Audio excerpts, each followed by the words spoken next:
Hi, everybody, and welcome to the Cleveland Browns halftime show with the score 13-10 Buffalo. I laugh at the Browns. They're such a Mickey Mouse organization. Stop the run, stop the Browns. The Browns can't beat you with their passing game. They won't be able to beat anybody with their passing game because we don't have any wide receivers. And it doesn't matter how well the defense would play. We still won't score enough points because we will give up the points when we absolutely have to lose. This is your team, folks. And you know something? I'm beyond angry. They just stink. They stink to high heavens. And, you know, look, they've done what the last several games have been, which is stop the run, and we have nobody to go to. You have Amari Cooper, who's capable. You have Harrison Bryant, who is slow-footed and can't break a tackle and can't get open. You have Donovan Peoples-Jones, who is middling at best. And you have Anthony Schwartz back on the field again. I mean, I don't know what to tell you. You got no weapons, no wide receiver weapons. And once again, I'm doing all this like I promised with a smile on my face. You know, when you get the momentum going your way, you line up Nick Chubb in the backfield for a direct snap. They know you're not going to pass the ball. They put all their players at the line of scrimmage and throw it for a 4-yard loss. And then that's it. The momentum's gone. You have the ball at the 7-yard line or the 8-yard line. Then you have the ball at the 12-yard line. Then you have to throw the ball into the end zone. And they're going to make sure that Amari Cooper's covered. And so you end up trying to throw to 2 tight ends who can't catch the ball. There you have it. In a nutshell, that's why the Browns will lose with Deshaun Watson, without Deshaun Watson. You can't make these wide receivers open. They're in man-to-man coverage, for God's sakes, and they can't beat the man-to-man coverage. So there you have it. As long as teams come out absolutely committing to stop the run, the Browns won't win for the rest of the season. And it's not like tanking's going to help because they have no draft picks. They have just literally pinned themselves to the ultimate conundrum corner, and there's nothing good. The direct snap worked against the Steelers.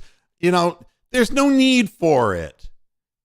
We move the ball down the field with a systematic way of mixing run and pass and precise short patterns, and then you come and you try a trick play. It's what's happened the entire season, the entire career of Kevin Stefanski. I'm not going to sit here and make excuses. This is who they are, and they're not going to win. And can you imagine at the end of a quarter and a half, the Bills didn't even have a first down, but they're ahead at the half. You know, what can I tell you? They're on. They're going to easily score 30 points this game. And the reason I know that they're going to score 30 points in this game is that they were running the ball. Did you notice the shift in things where they just started running the ball right through the middle of the defense again? That's who we are. The defense is never going to play well for very long. How did Stephon Diggs get that open in the end zone? No. Are the Browns committed? Well, they should be. That's right. Oh, my goodness. You know, you have time to set the whole thing up. They send Stephon Diggs out in motion. You call a timeout. And you go, oh, we don't have the coverage right. And that's what the coverage should go into. He just ran straight across the field. Nobody covered him. And nobody talks about it on the national telecast. Nobody covered him. He just ran through everybody, and everybody turned their back on him. Well, it can't be Diggs. He hasn't caught anything yet. Oh, my God. And then you can always tell after the play, the one guy's like, the guy who goes, he's fucked up. Oh, my goodness. Well, it's great that the people in Detroit get continuity in seeing lousy football in Detroit. I'd rather be in a snow-covered thing than anywhere near Detroit. I was in Flint for, 9.5 years. And Flint was a rose garden compared to Detroit. It's like, no, thank you. I can go through the statistics, and and what real purpose does analyzing any of this mean when you just don't have players? Brissett is 13 of 18 for 156 yards, 1 touchdown, no interceptions. He fumbled a snap that was not Brissett's fault, and but again, it stopped a drive at midfield, and it takes us a long time to get yardage, and then we turn the ball over and give it away.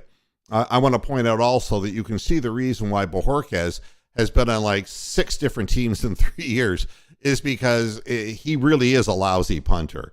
He really is. There is no hang time on his punts. He hit one very short. He's not any good. But that would fit in with the rest of the special teams, except for Ford, who's doing a good job returning kickoffs. Jared Allen had about the worst half he could possibly have. Jared Allen, listen to me. I'm waiting for the Cavs games. Josh Allen, 9 of 16 for 84 yards. But he's winning. Oh, my God. And the Bills outrushed the Browns 56 to 54 yards. Isn't that great? Cooper's got 6 receptions for 91 yards. And then Nick Chubb, 2 for 43. Anyone else is, just an afterthought. Goodness gracious. A sack by Myles Garrett. Yep.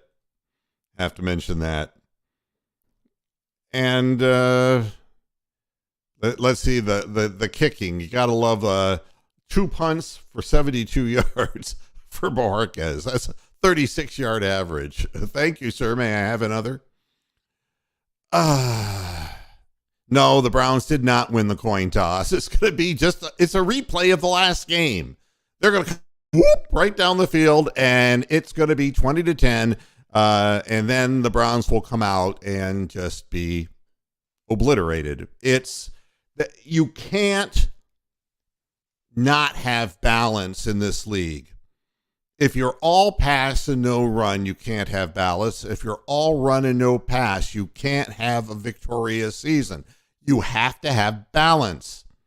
And the Cleveland Browns, the passing game, and it isn't just that we're playing with a second-string quarterback, because Brissett is doing what he can. But, let's be honest. He drops back even when he has time. But if he looks at Amari Cooper once, Cooper's not going to get looked at a second time. And that's what he was throwing his hands up in the end zone about, because he was open. But it would have taken Brissett to see him a second time, if Brissett even saw him the first time. Brissett is who he is. But with that said, the ball was winged to Harrison Bryant, who couldn't come in with the catch. But if that ball needs to be thrown lower, and, trying to throw the ball to Pharaoh Brown in a crowd, that's like the bouquet at a wedding. It's going to hit the floor. I wish I had something more to tell you, except that the team's a joke, the organization's a joke, and they're not worth getting excited over. They're really not. You can say what you want about shoulda, woulda, coulda, and the Browns are still in this game, but they won't be for long, because Josh Allen isn't going to continue to play this badly, all right? And the defense is going to start gambling, trying to make big plays. The coaching staff will tell them not to, but the players will try to make hero plays, and they will, again, make mistakes in coverage. There will be big plays for the Bills in the second half, multiply, I'm saying, and the Browns don't have the high-powered offense to put points on the board. They're not going to run the football. Why should the Bills change anything that they're doing defensively? Why? It doesn't result in points on the board for the Browns. So why? Why should they change? Just stop the run. It's that simple. And the Browns can't pass their way out of a paper bag. And, you know, and I know Christopher Milton Sr., I get it. I mean, but if you're in 1-3 personnel and you think that there are very many tight ends in the league who would have caught those passes, you'd be wrong. There may be 2 or 3, but no more. If that's what you're relying on, you're going to lose. Why aren't your wide receivers catching passes? Except for one, because they are not very good. Yeah, Mark Ross, I can relate. I used to get nervous and my heart would beat fast in the beginning of Browns games. Not anymore, because you have found the pulse of the team. I'm right with you. I'm right with you.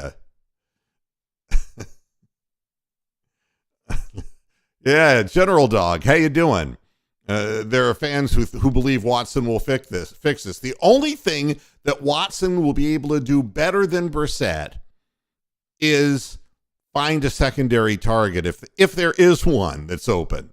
All right, that's the only thing. Beyond that,